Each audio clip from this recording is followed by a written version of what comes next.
गझल फुलांचं ऋतुसत्य episode number 32। तीस गज़ल, अगर वो सच है तो दिल में उतर के देखेंगे। अंजुम साहेबांची एक खूपच तरल गझल आणि त्याचा भावानुवाद doctor Naseem M Pathan madam. चला गझलच्या उत्तरार्धात आपण पोहोचतोय। अगर हमारी तबाही की मुंतज़िर है वो, तो चलो खुद को बर्बाद करके देखते हैं।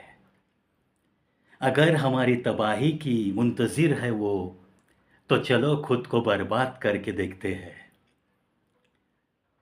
सुना है उसका रूप तो दहकते सूरज सा, सुना है उसका रूप तो दहकते सूरज सा।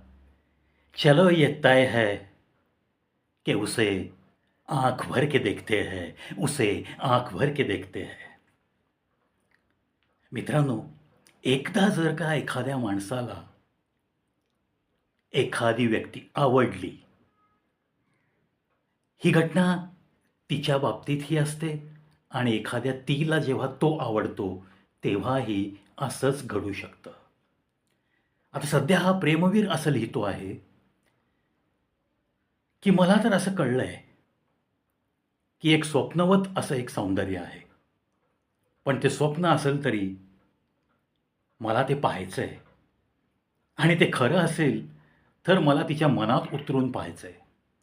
असा झपाटलेला प्रेमवीर पुढे जाऊन म्हणतो की जर माझ्या विनाशाबद्दल जर तिच्या मनात विचार असतील, माझा विनाशच व्हावा, तरी सुद्धा काही हरकत नाही.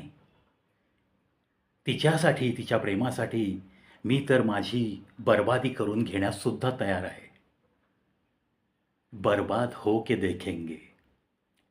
हे जे विचार असतात ना मित्रांनो, हे खरोखर प्रेमात पडलेल्या व्यक्तींनाच जास्त चांगल्या रीतीने कळू शकतात, असं माझं तरी मत आहे. आता अर्थात आजकाल खरं प्रेम, खऱ्या प्रेमामध्ये आणाभाका घेऊन ते निभावत सगळ्या शब्दांना अगदी खऱ्या अंतःकरणापासून जागत, कधीही कुठेही आपल्या त्या प्रेमळ व्यक्तीला धोका न करता असं प्रेम निभावणारे या पृथ्वीवर आता दुर्मिळच, अक्षरशः दुर्मिळच. तो पुढे जाऊन म्हणतो की तिचं सौंदर्यसुद्धा खूपच सुंदर आहे ती, असं ऐकलंय आणि सूर्याच्या दाहकतेसारखं तिचं सौंदर्य आहे. तुम्ही जास्त काळ तिच्याकडे पाहू शकणार नाही. हा मग प्रेमवीर एकदम चकित होतो. तो म्हणतो, सूर्याची दाहकता जरी असली तिच्या सौंदर्यात, तरीसुद्धा काहीही झालं तरी हरकत नाही. कारण माझं हे सगळं ऐकूनच तिच्यावर एवढं प्रेम बसलंय, की या डोळ्यात मी तिला साठवून ठेवण्यास तयार आहे. भलेही तिच्या सौंदर्यात सूर्यासारखी दाहकता असेना का, त्याच्याशी मला काही देणं-घेणं नाही. मी तर बरबाद व्हायला पण तयार आहे आणि ती जर सूर्य असेल, तर त्याचा तो अंगार मी माझ्या डोळ्यात साठवून घेण्यास सुद्धा तयार आहे. प्रेमाची ही अतिशय उच्च पायरी आहे.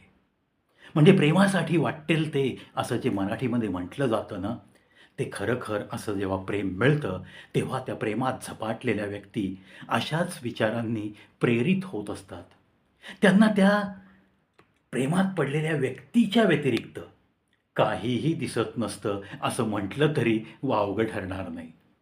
अंजुम यांनी अतिशय चपखलपणे एका प्रेमवीराच्या मनातल्या भावना, अगर वो सच है तो दिल में उतर के देखेंगे, या एका तरल गझलेद्वारे तुमच्या मनापर्यंत पोहोचवण्याचा प्रयत्न केला आहे.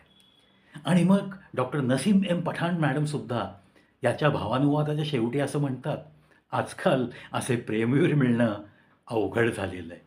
म्हणजे नाहीच मिळत असं माझं तरी ठाम मत आहे. कारण वैसे ज़माना बहुत बदल चुका है.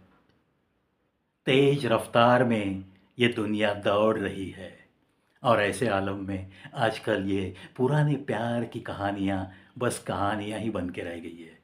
आजकल तो इतना प्यार, इतनी छोटी की मोहब्बत और वफादारी इस दुनिया में दिखती ही नहीं, इस बात पे मैं भी तो सहमत हूँ।